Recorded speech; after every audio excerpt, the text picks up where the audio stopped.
Class 10th English का exam बहुत पास आ गया है। आज ना मैं तुम्हें कोई नॉर्मल स्ट्रैटेजी बताने नहीं आया हूं। आज मैं तुम्हें इंग्लिश के कुछ ऐसे नोट्स दूंगा, कुछ ऐसे इंपॉर्टेंट क्वेश्चंस दूंगा जिसकी मदद से ये जो इंग्लिश का एग्जाम है ना, ये तुम्हारी लाइफ का सबसे बेहतरीन एग्जाम होने वाला है। तो हाय एवरीवन, मैं हूं आप सभी का अपना प्रशांत भैया। मैथ्स का एग्जाम आपका हो चुका है। अब बहुत सारे ऐसे स्टूडेंट का एग्जाम बहुत अच्छा गया, कुछ ऐसे भी बच्चे हैं जिनका मैथ्स का एग्जाम उतना अच्छा नहीं गया। एक्सपेक्टेशंस तुम्हारी बहुत हाई थी, लेकिन कुछ रीजंस की वजह से एग्जाम उतना अच्छा नहीं गया और नंबर अब कम आ गए और अब तुम डीमोटिवेटेड हो रहा है ना।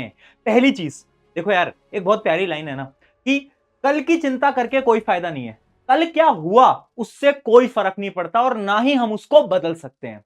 हम लेकिन आज की चिंता कर सकते हैं। अब ये जो मैथ्स का गुस्सा है ना, ये जो तुम्हारे अंदर भरा पड़ा है ना कि यार मैथ्स का एग्जाम अच्छा जाना था बट उतना अच्छा नहीं जा पाया, उस गुस्से को इंग्लिश के पेपर में निकालो। इंग्लिश का पेपर अपने जीवन का सबसे बेहतरीन पेपर देकर आने की जिम्मेदारी अब तुम्हारी है। इंग्लिश फोड़ने की जिम्मेदारी तुम्हारी है। वो जो वादा तुमने खुद से करा है ना, मार्क्स अच्छे लाने का, अरे एक पेपर बिगड़ जाने से मार्क्स पे कोई फर्क नहीं पड़ता। ये जो पेपर है ना, अगर आगे के पेपर तुमने सीरियस होकर दिए तो चीजें बैलेंस में आ जाएंगी। और इसी वजह से आज तुम्हारे प्रशांत भैया तुम्हारे साथ खड़े हैं, ठीक है। इंग्लिश के पेपर की स्ट्रैटेजी, इंपॉर्टेंट क्वेश्चन सब कुछ लेकर आया हूं। थोड़ी वीडियो लंबी होगी, लेकिन मैं गारंटी से बोल रहा हूं ये अगले 15 मिनट तुम्हारी इंग्लिश की प्रिपरेशन को बहुत खतरनाक लेवल पे ले जा सकते हैं। सबसे पहले स्टार्टिंग से स्टार्ट करते हैं। जितने भी तुम्हारे दिमाग में डाउट आ रहे हैं ना, अटेम्प्ट कैसे करना है पेपर, सारे डाउट्स को आज क्लियर कर दूंगा। पहली चीज, इंग्लिश में 4 सेक्शन होते हैं, वैसे होते तो 3 ही है बट बेसिकली 4 सेक्शन है। एक होता है रीडिंग, फिर सेकंड सेक्शन होता है grammar plus writing and third section होता है लिटरेचर। अब आपको भी पता है कि सबसे इंपॉर्टेंट लिटरेचर होता है, बट मैं ना एक एक पॉइंट आउट करता हूं गलतियों को। अगर मैं बात करूं रीडिंग सेक्शन की, तो मैंने यहां पर एक टर्म लिखा है, नंबर कटने वाले हैं। मैं तुम्हें आज बता रहा हूं, अगर तुमने बचे हुए समय के अंदर रीडिंग सेक्शन की प्रैक्टिस नहीं करी तो नंबर कटेंगे। क्यों कटेंगे? क्योंकि पिछले 2 साल से अगर तुम इंग्लिश का पेपर देखोगे तो ये जो रीडिंग सेक्शन है ये टफ आ रहा है। हाँ, आज से 2 साल पहले बहुत इजी आता था, सबके नंबर फुल आ जाते थे, लेकिन अब ना क्वेश्चन टफ आ रहे हैं, पैराग्राफ टफ आ रहे हैं, जिसको पढ़ के समझ के आपको क्वेश्चंस का आंसर देना है। फिर हम इसको अटेम्प्ट कैसे करेंगे वो डिटेल में मैं आपको स्ट्रैटेजी बताने वाला हूं। दूसरी चीज, ग्रामर की बात करूं तो यहां पर मैंने लिखा है मोस्ट स्कोरिंग। अरे भैया, यहां पर ना नंबर मिलते हैं। ये सबसे इजी और सबसे स्कोरिंग सेक्शन है। कैसे तैयारी करनी है इसके बारे में हम बात करेंगे। फिर आता है राइटिंग। राइटिंग में एक लाइन लिखी हुई है, टाइम मैनेजमेंट। राइटिंग प्रैक्टिस करके जानी है और टाइम मैनेज करना सीखना है। कैसे सीखोगे वो भी हम बात करेंगे। लिटरेचर, लिटरेचर में जो एक्सट्रैक्ट बेस्ड क्वेश्चन है वहां पर तुम फंसोगे, और पेपर प्रेजेंटेशन अगर तुमने अच्छे से नहीं करी वहां पर भी तुम फंस सकते हो, नंबर तुम्हारे कट सकते हैं। अब भैया प्रॉब्लम्स तो इतनी सारी हैं, सॉल्यूशन बताओ। एक एक करके स्टार्ट करते हैं। सबसे पहले जो मोस्ट इंपॉर्टेंट सेक्शन है लिटरेचर, उसको उठाते हैं, क्योंकि 40 नंबर का तो भाई यही आने वाला है। तो इसकी स्ट्रैटेजी के ऊपर डिस्कशन करते हैं एक एक करके डिटेल में। अगर मैं लिटरेचर सेक्शन की बात करूं तो सबसे पहले ना आपको हर एक चैप्टर की स्टोरी पता होनी चाहिए। अब भैया कैसे रिवाइज करें? देखो, मैराथन सेशन चल रही है मिशन जीत वाले चैनल पे, मैग्नोलिया मैम ने आपको ऑलरेडी बता दिया होगा, है ना, आप भी देख रहे होगे। अब वहां से पढ़ो, वहां से आपका रिवीजन बहुत बेहतरीन तरीके से हो जाएगा। लेकिन क्या स्टोरी समझना इनफ है? नहीं। यही सबसे बड़ी भूल है। बच्चों को लगता है कि अरे हमने स्टोरी समझ ली, हमने सारी चीज समझ ली, अब हो गया काम खत्म। नहीं, क्वेश्चन प्रैक्टिस करना बहुत इंपॉर्टेंट है। अब भैया ये प्रैक्टिस कैसे करेंगे क्वेश्चन, एंड स्पेशली ये जो एक्सट्रैक्ट बेस्ड क्वेश्चन है ना, ये कहां से हम प्रैक्टिस करें? यार, तुम्हारे प्रशांत भैया तुम्हारे साथ खड़े हैं, मैं बोल रहा हूं, ये तेरी क्लास 10वीं जब तक खत्म नहीं हो जाएगी ना, तब तक ये तेरा हाथ है ना, ये पकड़ के रखूंगा यार। तेरी मदद करता रहूंगा, सिर्फ साइंस में नहीं, हर एक सब्जेक्ट में। तो तुम्हारे लिए मैंने ना नोट्स बनवाए हैं, और बहुत शानदार नोट्स हैं। चाहे तुम कोर्स ए वाले बच्चे हो या तुम कोर्स बी वाले बच्चे हो, सारी बुक्स के नोट्स बनवाए। मैं आपको नोट्स ना थोड़ी डिटेल में दिखाना भी चाहता हूं आज, क्योंकि मैं उस सारे नोट्स को लेकर आया हूं। जैसे कि अगर मैं बात करता हूं फुटप्रिंट्स विदाउट फीट की, तो इसके जितने भी चैप्टर्स हैं ना, इसके सारे चैप्टर्स के हमने नोट्स बनाए। अब उन नोट्स में है क्या, हमने क्या करा है ना, हमने थोड़ी समरी लिख दी है ना, तो वो समरी तुम पहले पढ़ सकते हो, वरना तुम वन शॉट वीडियोस, मैराथन से भी समरीज को पढ़ सकते हो। लेकिन उससे इंपॉर्टेंट क्या है, हमने हर चैप्टर के, ये देखो, एक्सट्रैक्ट बेस्ड क्वेश्चन, ये एक्सट्रैक्ट बेस्ड क्वेश्चन हमने इसके अंदर डाल दिए, ताकि ना इन क्वेश्चंस में तुम फंसो ना, ये तुम्हारी प्रैक्टिस हो जाए। तो जितने भी एक्सट्रैक्ट बेस्ड क्वेश्चन हमने चैप्टर वाइज डाले हैं ना, वो सब के सब तुम प्रैक्टिस कर लेना। उसके बाद हमने क्या करा है, सिर्फ इतना ही नहीं है, हमने टॉप 10 पीवाईक्यूज, जो प्रीवियस ईयर क्वेश्चन है, जो बेस्ट बेस्ट थे, जो कि रिपीट कर रहे हैं, वो सारे प्रीवियस ईयर क्वेश्चन तक डाल दिए यहां पर। तो आप वो भी सारे के सारे देख सकते हो। ठीक है, इतनी सारी चीजें आपके लिए बना दी हैं। उसके अलावा लास्ट में फोकस एरिया फॉर एग्जाम, यानी जो इंपॉर्टेंट टॉपिक्स हैं वो भी लास्ट में आपको यहां पर मिल जाएंगे। ये हर चैप्टर के लिए करा है, चाहे आपकी कोई भी किताब है, चाहे आप कोर्स ए के बच्चे हो, ए वाले बच्चों पे उतना फोकस नहीं करते यूट्यूब पे, बट उनके लिए भी हमने बनवाया, दिखा भी देता हूं मैं तुम्हें। और ए वालों के नोट्स में ना बड़ी इंटरेस्टिंग चीज भी हमने डाली है, जैसे कि मैं आपको दिखाता हूं। ये तो अपनी पोएम होगी, तो आप देख सकते हो सारी की सारी पोएम्स का भी अगर आप देखोगे तो जैसे स्टैंजा है, एक पोएम का स्टैंजा है, उस स्टैंजा का एक्सप्लेनेशन यहां पर पूरा डिटेल में लिखा है। इसके भी सारे इंपॉर्टेंट क्वेश्चंस आपको यहां पर देखने को मिल जाएंगे, एक्सट्रैक्ट बेस्ड क्वेश्चन। ये देखो एक्सट्रैक्ट बेस्ड क्वेश्चन भी आपको यहां पर देखने को मिल जाएंगे। ये चीज भी तुम्हारे लिए बना रखी है। मैं आपको बता रहा था कोर्से वाले बच्चों को, तो कोर्से वाले बच्चों का जो कम्युनिकेटिव है उसकी भी जो बुक है उसका भी हमने पूरा का पूरा प्रबंध आपके लिए कर दिया है। जितने भी चैप्टर्स हैं उन सारे चैप्टर्स की आपको वही सेम, जैसे कि मैं आपको यहां पे दिखा भी देता हूं, पहले आपको क्या मिलेगी वही देखो, डिटेल में आप देखोगे तो ये रही आपका चैप्टर का नाम और ये रहा उसका पूरा का पूरा डिटेल में समरी। ठीक है, तो यहां पर आपको समरी मिल जाएगी। उसके अलावा यहां पर भी हमने क्या करा है ना, यहां पर एक बड़ी इंटरेस्टिंग चीज करी है, हमने इंपॉर्टेंट वोकैब करके एक चीज इस्तेमाल करी है। इंपॉर्टेंट वोकैब यानी हर चैप्टर के इंपॉर्टेंट वर्ड्स जो कि तुम्हें याद होने चाहिए, जो कि तुम्हें यूज करने आंसर के अंदर, है ना। अब कोर्स भी वाले बच्चे बोलेंगे भैया हमारे लिए नहीं है क्या, तुम्हारे लिए भी अभी बात कर रहा हूं, रुक जाओ। तो ये देखो टॉप 10 पीवाईक्यू सब कुछ बना दिया यार, सब कुछ। तो इंग्लिश में मैराथन देखी, ठीक है भैया सब कुछ समझ में आ गया, क्वेश्चन प्रैक्टिस करनी है, नोट्स दे दिए, डाउनलोड कर लेना, डिस्क्रिप्शन में है लिंक, सब कुछ फ्री, कुछ पैसा नहीं ले रहे हैं, सब कुछ फ्री, डाउनलोड कर लिया। ठीक है, क्वेश्चन प्रैक्टिस हो गई, दो काम तो अपने हो गए। क्या भैया इतना इनफ है? नहीं, थोड़ा बहुत लिख लिख कर प्रैक्टिस करनी पड़ेगी, लिख लिख कर प्रैक्टिस करनी पड़ेगी। और वहीं पर ही आती है हमारी स्ट्रैटेजी नंबर 3, जो कि है कीवर्ड स्ट्रैटेजी। कीवर्ड स्ट्रैटेजी क्या होती है ना, कुछ वर्ड्स होते हैं, कुछ वर्ड्स होते हैं, इंपॉर्टेंट वर्ड्स होते हैं, जो कि हर चैप्टर के आपको पता होने चाहिए। उसी के लिए हमने एक अलग से पीडीएफ बनाई है, जिस पीडीएफ का नाम है यूनिक वर्ड्स। तो चैप्टर वाइज ना जितने भी वर्ड्स है ना इंपॉर्टेंट, वो सारे वर्ड्स लिखे हैं और उनके टर्म्स यहां पर लिखे गए हैं। तो अगर कोई क्वेश्चन घुमाकर भी पूछा जाए तो ये सारे वर्ड्स आपको पता होने चाहिए, इनको याद नहीं करना, एक बार रीड कर लो, ताकि क्वेश्चन में अगर ये वर्ड दिख जाए तुम्हें तो तुम्हें इसका मीनिंग पता होना चाहिए। उसके अलावा इन क्वेश्चंस को, मतलब ये जो वर्ड्स हैं, सॉरी, इन वर्ड्स को तुम लिख कर आ सकते हो अपने आंसर के अंदर।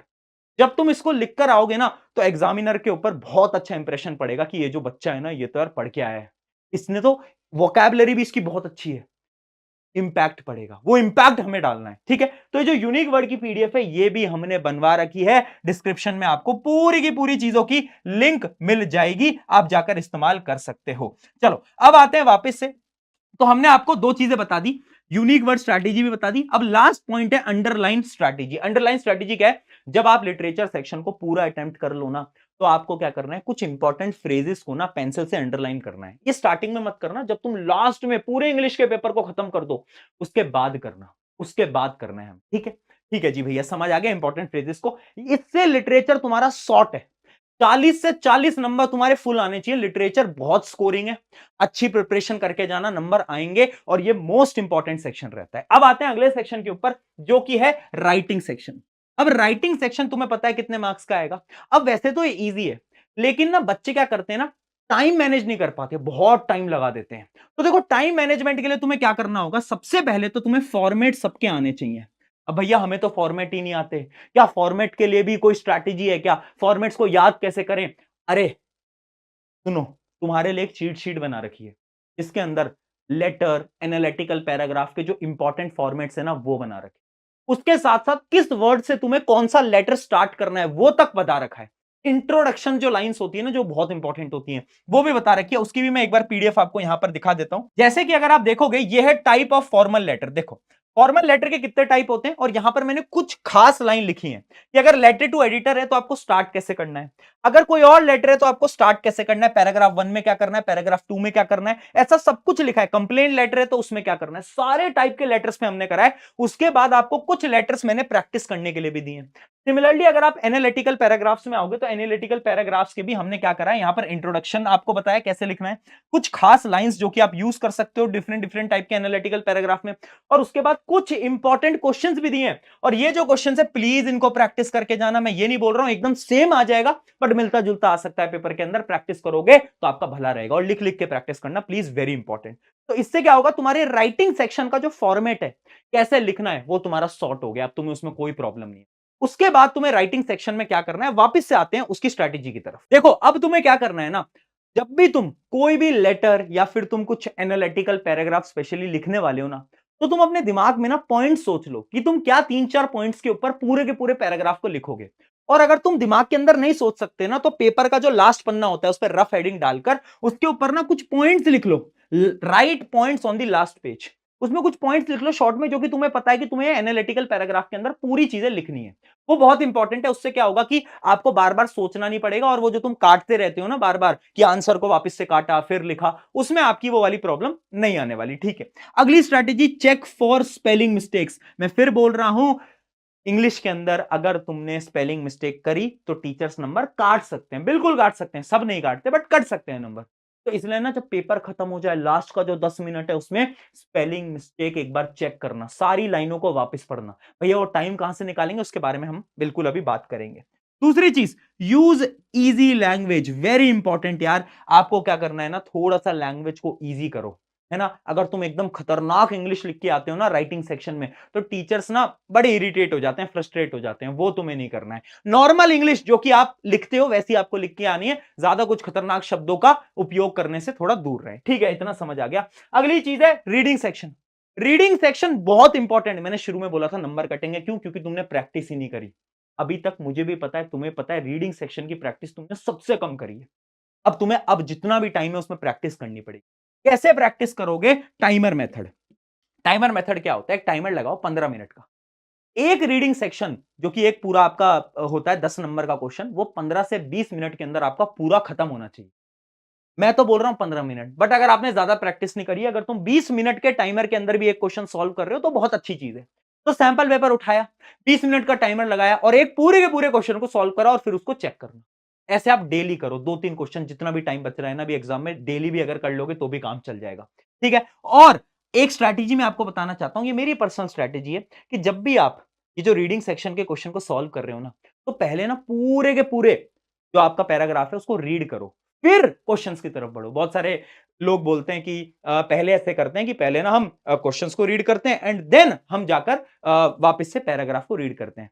अब ऐसा मेरा मानना है कि आज से 2-3 साल पहले स्ट्रैटेजी काम करती थी, क्योंकि उस समय पे जो रीडिंग सेक्शन आता था बड़ा इजी आता था, इजी लैंग्वेज में आता था। अब ना बहुत टफ लैंग्वेज में आता है, तो समझ में नहीं आएगा आपको। आपको एक बार थ्योरली रीड करना पड़ेगा, समझना पड़ेगा कि आखिर हो क्या रहा है इसमें, उसकी मीनिंग समझनी पड़ेगी, फिर उसके बाद आप क्वेश्चन पे बढ़ोगे तो नंबर आपके अच्छे जाएंगे। बट फिर भी आप जैसे इसको अटेम्प्ट करते आ रहे थे वो आप वैसे अटेम्प्ट करिए। ये मेरी पर्सनल स्ट्रैटेजी है, ये मैं आपको टिप देना चाहता था। ठीक है, इतना समझ आ गया। भैया ग्रामर पे आओ। ग्रामर की कोई स्ट्रैटेजी नहीं है, सबसे इजीएस्ट सेक्शन है, 10 नंबर का आता है, फ्री के नंबर होते हैं, एक नंबर नहीं कटना चाहिए तुम्हारा। कैसे करना है? ट्रिक वीडियोस देख लेना, मैग्नोलिया मैम आपको ट्रिक वीडियोस दिखाई देंगी, मैराथन में करवाई देंगी, बस उतना करके जाना, कुछ सवाल लगा लेना, मतलब 20-30-40 सवाल लगा लेना, काम खत्म, 10 नंबर आपके गारंटेड यहां पर आ जाएंगे, ज्यादा कोई मेहनत नहीं करनी। ठीक है, इसमें बहुत फ्री के नंबर होते हैं, नंबर प्लीज इसमें मत कटवा के आना, थोड़ी प्रैक्टिस ज्यादा कर लेना, बट नंबर इसमें सबके फुल आने चाहिए। ठीक है, इतना समझ में आ गया। चारों सेक्शन की हमें स्ट्रैटेजीज पता चल गई हैं। अब आते हैं टाइम मैनेजमेंट के ऊपर कि भैया आप हमें यह बताओ कि हम आखिर अटेम्प्ट कैसे करें, कौन से ऑर्डर में अटेम्प्ट करें, पहले कौन से सेक्शन को अटेम्प्ट करें, है ना। तो यही तुम बोलते हो ना टाइम मैनेजमेंट कैसे करना है। तो देखो मैं एक पर्सनल स्ट्रैटेजी बताऊं, सबसे पहले इजी पोर्शन उठाओ और फिर आगे बढ़ते जाओ हार्ड पोर्शन पे। अब देखो यार, तुमने सैंपल पेपर अटेम्प्ट करे अभी तक? करे होंगे ना। तुम जैसे सैंपल पेपर में अटेम्प्ट करते आ रहे थे ना, पेपर को भी वैसे ही अटेम्प्ट करना। अगर तुम पहले रीडिंग पे आते थे, फिर सेक्शन बी, फिर सेक्शन सी, जैसे तुम करते आ रहे थे वैसे ही करना। अब अचानक से चेंज मत करो आखिरी के टाइम पे। लेकिन अगर तुम वो बच्चे हो जिसने ज्यादा सैंपल पेपर लगाए ही नहीं, जिसको पता ही नहीं कि भैया अटेम्प्ट कैसे करना है, तो तुम मेरी स्ट्रैटेजी फॉलो कर लो। इजीएस्ट सेक्शन कौन सा होता है? देखो यार, पूरे साल भर ना हमने पढ़ा क्या है?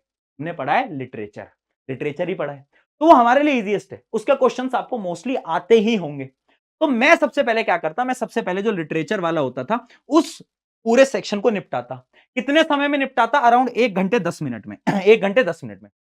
फिर मैं क्या करता, फिर मैं रीडिंग सेक्शन पे जाता, क्योंकि अगर तुम रीडिंग को लास्ट में करोगे ना, एक तो ना लास्ट में थोड़ी हड़बड़ाहट होती है, और रीडिंग वाले सेक्शन में ना थोड़ा सा तुम्हारे दिमाग को पीस चाहिए होता है, शांति से तुम पढ़ पाओ और फिर तुम आंसर्स को ढूंढ पाओ। इस वजह से मैं बोल रहा हूं लास्ट में रीडिंग को अगर तुम अटेम्प्ट ना करो तो तुम्हारा भला हो जाएगा। इसलिए तुम क्या करो, सेकंड टाइम पे रीडिंग को अटेम्प्ट करो। 40 मिनट तुम ले सकते हो, दो क्वेश्चन होते हैं, 20-20 मिनट दोनों के, 40 मिनट आपके लिए मोर देन सफिशिएंट है। फिर आप क्या करोगे, फिर आप आना राइटिंग पे। राइटिंग पे आप अराउंड अराउंड कितने 50 मिनट ले सकते हो, दो ही आपको अटेम्प्ट करने हैं, तो आप राइटिंग में 50 मिनट यहां पर ले सकते हो। एंड देन ग्रामर पे अगर मैं आता हूं तो ग्रामर 10 से 15 मिनट के अंदर आपकी ग्रामर पूरी की पूरी सॉल्व हो जाती है। आपको पता है, मुझे पता है, उसमें ज्यादा टाइम नहीं लगता। अगर आप सबको कैलकुलेट करोगे तो 3 घंटे में से फिर भी तुम्हारे 10 मिनट बच गए। तो 10 मिनट में भैया क्या करेंगे, अरे 10 मिनट में ना चीटिंग नहीं करनी, 10 मिनट में अपने पेपर को वापस से रीड करना है, एक एक लाइन पढ़नी है वापस से, और ये करना प्लीज, और इंपॉर्टेंट लाइंस पे अंडरलाइन कर देना लिटरेचर वाले सेक्शन में, जिससे कि अच्छी प्रेजेंटेशन हो जाए, राइट। तो ये रही आपकी टाइम मैनेजमेंट की पूरी स्ट्रैटेजी। आई होप इससे आपको क्या हुई, मदद हुई होगी। अब मैं कुछ फाइनल टिप आपको बताने वाला हूं, लेकिन उससे पहले जो शुरू के 10-15 मिनट मिलते हैं ना, उस टाइम पे तुम्हें क्या करना है, देखो सबकी अलग अलग अप्रोच होती है। मैं क्या बोल रहा हूं कि वो जो और वाले क्वेश्चन होते हैं ना, और वाले की ये वाला अटेम्प्ट करूंगा, ये वाला, उनको एक बार रीड कर लो और अपने क्वेश्चन को सेलेक्ट कर लो कि हाँ मुझे यही वाला अटेम्प्ट करना है, मुझे वो वाला अटेम्प्ट ही नहीं करना, ताकि जब आप उस क्वेश्चन पे आओ तो आपको पता हो कि आपको कौन सा अटेम्प्ट करना है। वो बहुत इंपॉर्टेंट है ना। बाकी कुछ बच्चे ये भी करते हैं कि जो बच्चे पहले रीडिंग सेक्शन को अटेम्प्ट करते हैं, तो जो रीडिंग का पैराग्राफ होता है उसको वो पूरी तरीके से रीड कर लेते हैं। तो आपके ऊपर डिपेंड करता है, जैसे आप अटेम्प्ट कर रहे हो उस अकॉर्डिंग आप स्ट्रैटेजी को फॉलो कर सकते हो, ठीक है। अब इंपॉर्टेंट टिप्स ध्यान से सुनना। पहली चीज, रीड क्वेश्चन केयरफुली, सारे सवालों को ध्यान से पढ़ना, स्पेशली जो रीडिंग पोर्शन है उसमें ना थोड़ी सी टफ इंग्लिश होगी, डरना नहीं है, घबराना नहीं है, अभी बता रहा हूं, हाँ इंग्लिश टफ होगी लेकिन डरना नहीं है। अगर एक दो बार रीड करोगे समझ आ जाएगा क्वेश्चन, बिल्कुल नहीं घबराओगे। दूसरी चीज, stick to the word limit, please word limit तक स्टिक रहा करो। लिटरेचर में अगर 100 या 120 वर्ड्स लिखे हैं ना, तो इसका मतलब होता है एक पेज। अगर तुम दो दो तीन तीन पेज भर रहे हो ना भाई, तो फिर टीचर नहीं पढ़ने वाला उस आंसर को, समझ रहे हो ना बात को। दूसरी चीज, अंडरलाइन इंपॉर्टेंट फ्रेजेस, मैंने आपको बता चुका हूं, इंपॉर्टेंट जो लाइंस होती हैं उनको अंडरलाइन कर देंगे। Recheck word and spelling, last में रीचेक करेंगे। And never leave any question, last में अगर टाइम बच जाए, वैसे टाइम इंग्लिश के पेपर में उतना बचता नहीं है, बट अगर बच जाए तो प्लीज क्या करना है, अगर कोई क्वेश्चन आपका बच रहा है तो भी उसको अटेम्प्ट करो, जो समझ आ रहा है लिख कर आओ प्लीज। फॉर्मेट के भी नंबर होते हैं इंग्लिश के अंदर, तो कुछ भी छोड़ के नहीं आना है हमें, है ना। तो जाओ इंग्लिश का पेपर देकर आओ, और एक चीज याद रखना, इंग्लिश का पेपर जैसे ही तुम्हारा खत्म होता है, प्रशांत भैया ना तेरे साथ खड़े हैं। 21 तारीख शाम को, 22 तारीख शाम को, 23 तारीख शाम को, 24 तारीख शाम को, और 25 फरवरी सुबह 4 बजे साइंस का गेम ओवर। मुझे बाकी चीजें बोलने की जरूरत नहीं है, आप अपने सीनियर से पूछ लेना, ठीक है। मुझे बाकी चीजें बोलने की जरूरत नहीं है, ठीक है। Trust me, trust on me, है ना। अभी भी ट्रस्ट रखो, लेकिन साइंस के पेपर में ट्रस्ट ऑन प्रशांत भैया, सिंपल, इससे ऊपर मैं कुछ नहीं बोलूंगा, ठीक है, इससे ऊपर मैं कुछ नहीं। अब जाओ इंग्लिश की तैयारी करो, एग्जाम बेहतरीन देकर आओ, और ये जो कमेंट बॉक्स है ना, इसमें लिख देना इंग्लिश फोड़ेंगे, इंग्लिश फोड़ेंगे। और याद रखना, this exam will be best exam of your life. Take care.